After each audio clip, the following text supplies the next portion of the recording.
Salut à tous, c'est Thomas et bienvenue sur EvoSport. Salut à vous, mes frères et sœurs Spondy, content de vous retrouver aujourd'hui pour cette nouvelle vidéo qui nous concerne, qui vous concerne. Comme je l'ai laissé transparaître dans la miniature ou peut-être le titre de cette vidéo, c'est une vidéo de clôture. Je ne souhaite plus m'étaler davantage sur le thème de la spondylarthrite ankylosante. Nous reparlerons probablement des maladies auto-immunes, mais je souhaite faire évoluer cette chaîne vers d'autres horizons qui concernent mes centres d'intérêt majeurs, à savoir la nutrition en lien avec la santé et le sport. Concernant cette vidéo, c'est un avis motivé, structuré, ce sera une synthèse de ces 3 dernières années. Tout ce qui est dit dans mes vidéos, je le rappelle, n'est qu'un avis personnel.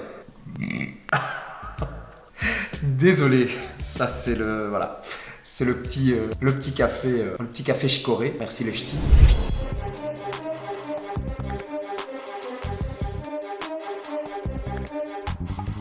La spondylarthrite semble être une maladie multifactorielle. On ne peut pas réduire l'apparition d'une maladie auto-immune à une seule cause ou pire, la fatalité et la faute à pas de chance. Votre corps vous a envoyé un appel à l'aide très fort, très douloureux. Il faut à présent en tenir compte et devenir rapidement acteur de sa santé et donc de sa rémission totale. Et c'est possible. Moi-même, je suis en rémission totale depuis plusieurs années maintenant, mis à part une rechute en 2021, l'été 2021 à cause d'une erreur dont je parle dans la vidéo dont je te remettrai ici la vignette. Une rechute d'ailleurs à cause d'une saucisse il y a 3 semaines, petite rechute qui a duré quand même 48 à 72 heures, ça m'a bien fait chier. Je te raconterai l'histoire de cette rechute en fin de vidéo, comme quoi les erreurs peuvent être faites même par les meilleurs. Allez, j'arrête de me jeter des fleurs. On revient au sujet de la vidéo. Je suis persuadé que chacun des facteurs décrits par la suite n'ont que peu d'impact sur nos douleurs, nos symptômes. C'est l'accumulation de plusieurs de ces causes qui vont déclencher, puis aggraver et maintenir la maladie.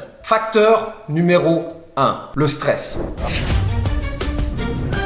Le stress comme élément perturbateur, déclencheur, puis aggravant. J'en ai parlé dans mes vidéos précédentes. Un choc émotionnel ou une période très difficile, ou les deux, peuvent sonner le glas d'une hygiène de vie aléatoire. Pourquoi aléatoire? Hypothèse personnelle. Beaucoup d'entre nous déclenchent la maladie dans leur vingtaine. C'est pas toujours le cas, mais je dis en général, on dit que la spondylarthrite ankylosante se déclenche fin de l'adolescence, début de la post-adolescence, entre la vingtaine et la trentaine. Je remarque autour de moi, et si je prends mon propre avis personnel, début de la vingtaine, mon hygiène de vie était vraiment pas top. Vous combinez avec ça des débuts catastrophiques en vie professionnelle et très stressants. Concernant, c'était une rupture amoureuse qui m'a beaucoup impacté. Eh bien, vous avez donc le combo gagnant. Facteur alimentation, hygiène de vie catastrophique qui ne demandait qu'à être accentué par un choc émotionnel. Mais en tout cas, ce que je veux souligner, c'est que je peux le remarquer autour de moi de par mes clients qui ont la vingtaine ou tout simplement des amis. Pour prendre un exemple caractéristique, les Kellogg's au lait de vache le matin, ce n'est pas un bon petit déjeuner santé, contrairement à ce que vous indique l'emballage. Point numéro 2. Les facteurs génétiques et surtout environnementaux. Les porteurs du HLA-B27 sont plus à risque, mais il semblerait que le HLA-B27 ne soit pas la cause unique, car beaucoup d'entre nous, encore une fois, déclenchent la maladie sans porter le gène. À l'heure actuelle, on se tourne donc vers l'intestin, qui serait le point de départ de beaucoup de pathologies, dont pratiquement toutes les pathologies auto-immunes. 2 points importants, la dysbiose et la perméabilité intestinale par l'alimentation. Je pense qu'on peut ajouter aussi à nouveau le stress qui jouera un rôle aussi parce que l'intestin semble être le centre des émotions. Quand il y a du négatif, ça te prend au bide. Les crampes, les douleurs, les diarrhées. Quand tu as du positif, tu as des papillons dans le ventre. Tu ressens de la légèreté. On peut donc en déduire qu'il y a aussi un impact négatif sur la flore intestinale. Le stress et l'alimentation. L'alimentation moderne va créer une flore intestinale néfaste en tout point.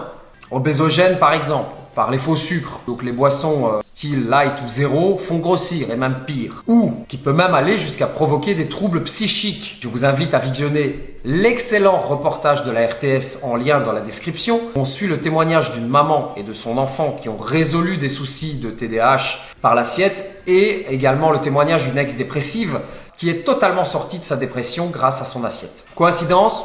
Je ne pense pas, et ceux qui ne jurent que par la science seront rassasiés par cet excellent documentaire de la RTS, donc n'hésite pas à aller jeter un œil en description de cette vidéo. Revenons à la dysbiose. Donc, Une alimentation moderne riche en produits laitiers animaux, gluten, OGM et une consommation régulière de corticoïdes style anti-inflammatoire, là je suis plus spécifique à notre maladie, la spondylarthrite ankylosante, antibiotiques et autres joyeusetés du genre amèneront inévitablement à une perméabilité intestinale. Votre intestin devient une passoire, ne joue plus son rôle de barrière et laisse passer tout un tas de saloperies dans l'organisme qui auront un impact majeur sur la réaction auto-immune et l'inflammation. Donc, des douleurs chroniques et intenses. Cercle vicieux qui vous fera consommer encore plus d'antidouleurs, qui détruiront encore plus cette barrière intestinale, ce qui rapidement amènera, avec l'avis du rhumatologue, aux traitements lourds qui sont encore plus effrayants en termes d'effets secondaires. J'avais récolté quelques témoignages là-dessus, même si, parenthèse à ce sujet, je voulais parler des anti-TNF alpha en injectable, évidemment, on pourra remarquer une amélioration, selon moi, qui est amenée par une raison simple. Si vous enlevez le problème des anti-inflammatoires qui détruisent le microbiote par l'injection, il n'y a plus aucun contact avec l'intestin, tout part dans le sang directement, vous allez avoir une amélioration. Néanmoins,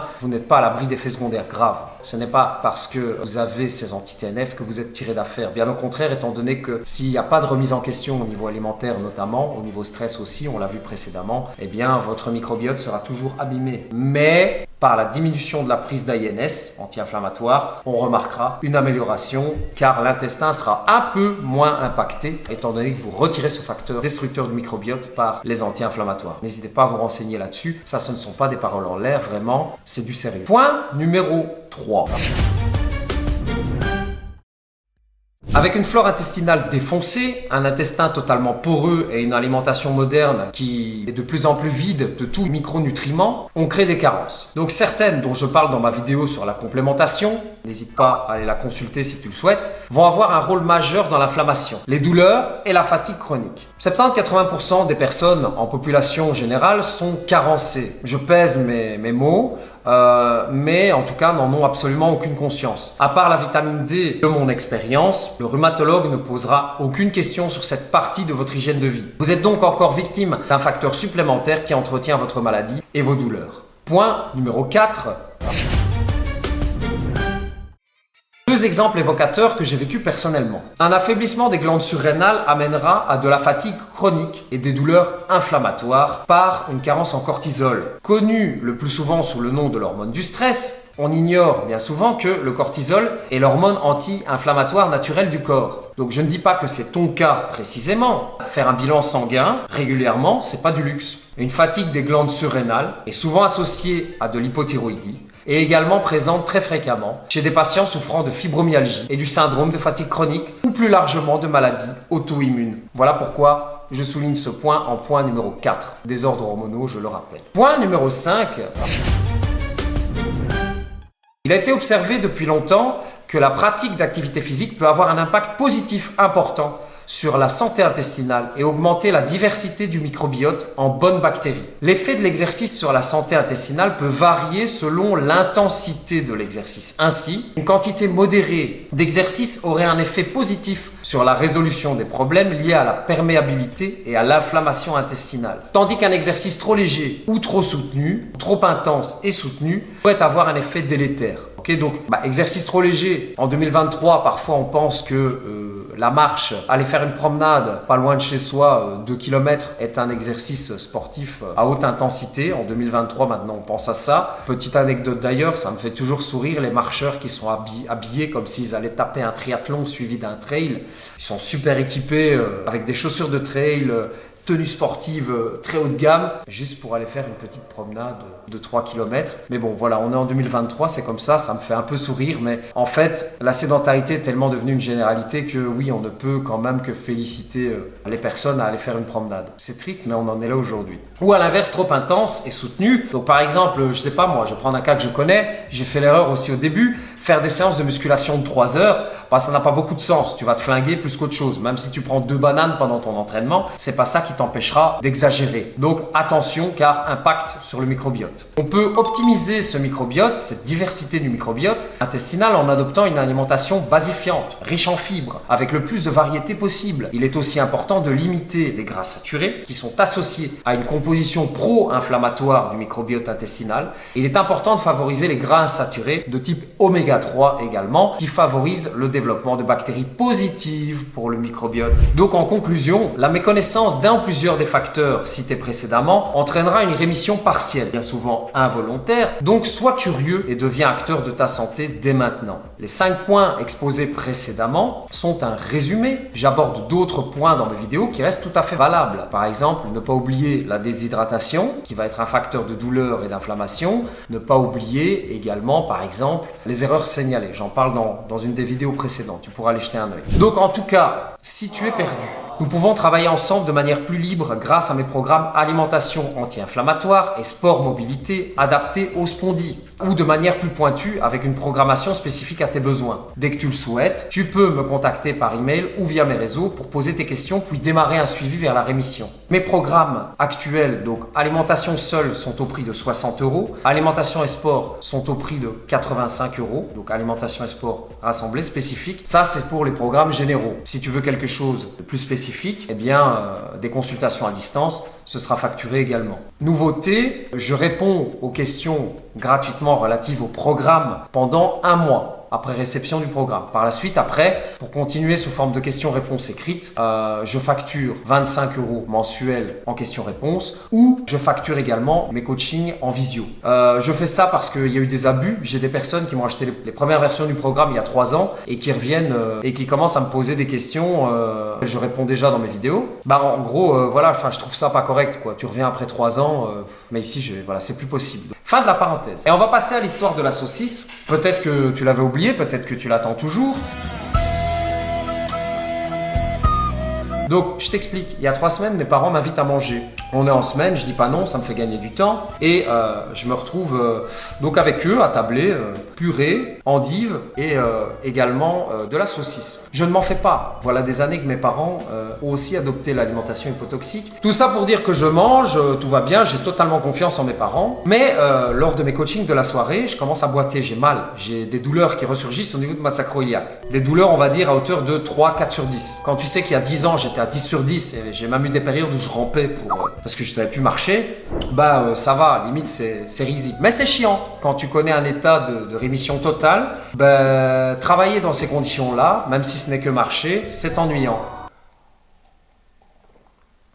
Donc je me pose des questions, j'appelle mes parents, ni une ni deux, je leur demande voilà, est-ce que dans la purée ou dans les endives, vous avez mis du beurre? Question vite répondue, comme dirait l'autre. Moi je pense que la question elle est vite répondue. Non. Par contre, la saucisse, je dis voilà d'où elle vient. Donc c'est une saucisse de supermarché et pas de boucherie. Là, à ce niveau-là, mes parents ont changé un peu leur fusil d'épaule, n'ont pas fait attention. Ils ont été chercher l'emballage dans les poubelles et en fait, on se rend compte que, c'était un véritable monstre. Si je retrouve l'étiquette, parce que mon papa m'avait envoyé la photo, je te la mettrai ici. Donc il y avait de la levure, il y avait des amidons, il y avait de la poudre de lait, protéines de lait. Donc tout ça m'a impacté négativement. Ça m'a fait chier toute la soirée. Mais on va dire pendant 48 à 72 heures, 72 heures, ça a été problématique. Donc voilà, des erreurs peuvent se glisser de temps en temps et c'était bien évidemment pas de mauvaise intention de la part de mes parents.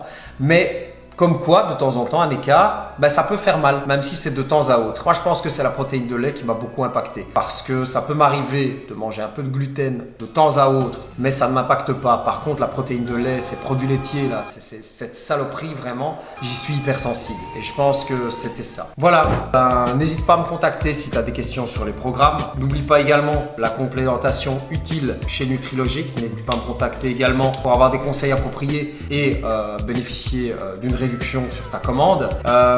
Prochaine vidéo bientôt, je vous dis, on va sortir du thème de la spondylarthrite ankylosante. Je pense de prochains témoignages sur d'autres personnes que je suis à l'heure actuelle d'un point de vue nutrition, sur d'autres maladies auto-immunes. Pour l'instant, j'ai une clientèle qui est comme ça. À bientôt pour la prochaine vidéo et pour la suite de l'aventure sur la chaîne. Salut!